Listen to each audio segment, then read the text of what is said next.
राज्य सरकारनं जाहीर केलेल्या लाडकी बहीण योजनेचे पैसे महिलांच्या खात्यात यायला सुरुवात झाली। रक्षाबंधनाच्या आधीच सरकारनं जाहीर केल्याप्रमाणे आतापर्यंत 80 लाख बहिणींच्या खात्यात योजनेचे पहिले 2 हप्ते म्हणजेच 3000 रुपये जमा केलेत।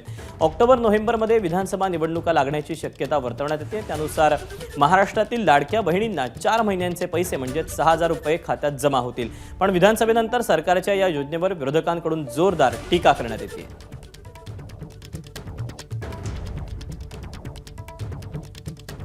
मतांसाठी निर्माण केलेली योजना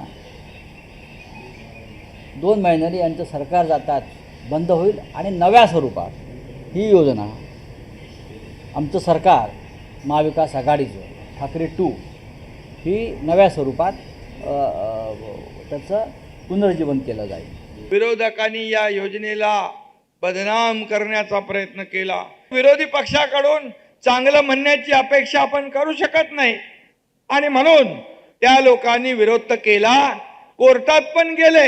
अरे आम्ही देणारे आहोत, घेणारे नाही। जर मतदान केलं नाही तर आम्ही हे पैसे परत घेऊ शकतो, हे माझं म्हणणं नाही आहे ना, हा फेक नॅरेटिव्ह आहे। तुमच्या सगळ्या इथे जेवढे कॅमेरे ह्या सगळ्या चॅनल्सनी आणि वर्तमानपत्रांनी ही बातमी दाखवलेली आहे आणि एक नाही म्हणले 2-2 आमदार तेच वक्तव्य करतात। लगेच बारामतीच्या मोठ्या ताईंची पोटदुखी सुद्धा समोर आली।